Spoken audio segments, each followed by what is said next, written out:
Hello everyone, Facebook ব্যবহার করলে must be এই ৩টা সেটিংস আপনাকে জানতেই হবে। তো যদি এই ৩টা সেটিংস আপনি না জানেন তাহলে আপনি অনেক বড় কিছু মিস করে ফেলবেন। তো চলেন কি সেই ৩টা সেটিংস আমি আজকে ভিডিওতে দেখিয়ে দিব। তো ভিডিওটি একটু স্কিপ করবেন না, চলো শুরু করি। তো ফার্স্ট ফোন থেকে আমরা ফেসবুক অ্যাপটি ওপেন করে নেব। ফার্স্ট ফোন থেকে আমরা ফেসবুক অ্যাপটি ওপেন করে নেওয়ার পর নিচে যে প্রোফাইল বা 3 লাইন দেখতে পাচ্ছ এটার মধ্যে ক্লিক করে দেবো। ক্লিক করে দেওয়ার উপরে যে সেটিংস নামের অপশনটি দেখতে পাচ্ছ এটার মধ্যে ক্লিক করে দেবো। ক্লিক করে দেওয়ার পর ফার্স্ট যে সেটিংস সেই সেটিংসটি হচ্ছে যে এখানে এই যে টাইম ম্যানেজমেন্ট, এই টাইম ম্যানেজমেন্টের মধ্যে ক্লিক করে দেবেন। টাইম ম্যানেজমেন্টের মধ্যে ক্লিক করে দিলে এখানের মধ্যে একটা সেটিংস দেখতে পাবেন, সেটা হচ্ছে স্টপ মোড। এটার মধ্যে ক্লিক করে দিবেন। এটার মধ্যে ক্লিক করে দেওয়ার পর এখানের মধ্যে আপনি দেখতে পাবেন এই যে স্টপ মোড, এটা অফ থাকবে, এটা অন করে দিবেন।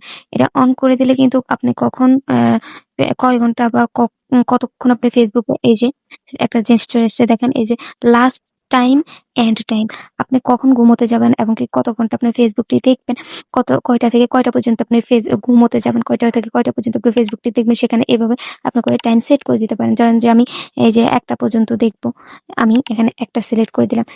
এখন 12টা থেকে 1টা পর্যন্ত কিন্তু আমার 12টা থেকে 1টা পর্যন্ত বাজলেই কিন্তু আমার ফোনটে ফেসবুক আমাকে নোটিফিকেশন পাঠাবে যে 1টা বেজে গেছে ফেসবুকের থেকে বেরিয়ে যাওয়ার জন্য। এখানে কিন্তু আপনি আপনি আপনি দিনগুলোও ঠিক করে দিতে পারবেন। তো এই ছিল একটা সেটিং। তারপরে আমাদের আরেকটা সেটিংস আছে, সেটা হচ্ছে ডেইলি টাইম। এই যে ডেইলি লিমিট এটার মধ্যে ক্লিক করবেন। ক্লিক করার পরে এবার আপনি কয় ঘন্টা ফেসবুক ইউজ করবেন, 15 মিনিট, 30 মিনিট, 45 মিনিট, 1 ঘন্টা, 2 ঘন্টা, আপনি কত ঘন্টা ইউজ করবেন। ধরুন আমি এখানে 30 মিনিট দিয়ে দিলাম। এখান থেকে 30 মিনিট দিয়ে দেওয়ার পর আমি যদি সেভ অপশনে ক্লিক করি তাহলে 30 মিনিট পর কিন্তু অটোমেটিকলি ফেসবুক আমাদেরকে ফেসবুক থেকে বের করে দিবে এবং কি বলবে যে আপনার 30 মিনিটের বেশি হয়ে গেলে কিন্তু আপনাকে অটোভাবে ফেসবুক থেকে বের করে দিবে। এমনকি বলবে যে আপনার 30 মিনিট হয়ে গেছে ফেসবুক থেকে বেরিয়ে যাওয়ার জন্য। তারপর দ্বিতীয় নম্বর যে সেটিংসটি সেটা করার জন্য উপর দিকে একটু স্ক্রল করবো। স্ক্রল করার পর এখানে যে ফ্যামিলি কন্ট্যাক্ট নামে একটা অপশন দেখতে পাচ্ছি, এটা মধ্যে ক্লিক করে দেবো। ক্লিক করে দেওয়ার পর এখানের মধ্যে ক্লিক করে দেবো। ক্লিক করে দেওয়ার পর জাস্ট একটু লোডিং নিচ্ছে।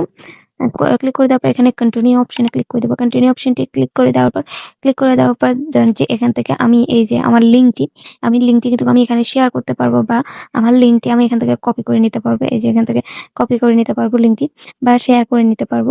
আমি যদি ধরেন যে এটা আমার কোনো ফ্রেন্ডের ফোন, বা আপনার কোনো ফ্রেন্ডের ফোন, তো এইভাবে আপনি লিঙ্কটি শেয়ার করে যদি আপনার আইডিতে দেন তাহলে আপনি দেওয়ার পর আপনাকে লিঙ্কটি অ্যাকসেপ্ট করতে পারবে। লিঙ্কটি অ্যাকসেপ্ট করার পর কিন্তু আপনি আপনার ফ্রেন্ডের ফোনের মধ্যে কি চলতেছে না চলতেছে কিন্তু আপনি দেখতে পারবেন।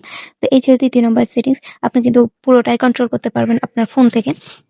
তারপর 3 নম্বর সেটিংসটি করার জন্য একটু নিচের দিকে স্ক্রল করতে হবে। নিচের দিকে স্ক্রল করার পর জাস্ট নিচের দিকে স্ক্রল করতে হবে।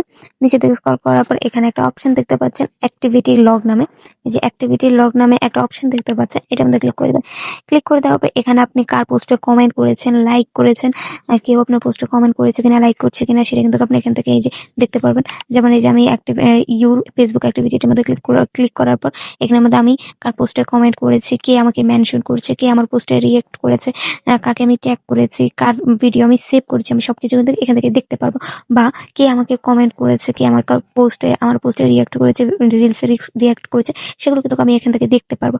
তো ফেসবুকে আপনার এই 3টে সেটিংসের মধ্যে কোন সেটিংসটি আপনার ভালো হয়েছে অবশ্যই কমেন্ট করে জানাতে ভুলবেন না। আর ফেসবুক টিকটক থেকে দেখে থাকলে ফলো দিয়ে রাখবেন, আর ইউটিউব থেকে দেখে থাকলে সাবস্ক্রাইব করে দিবেন।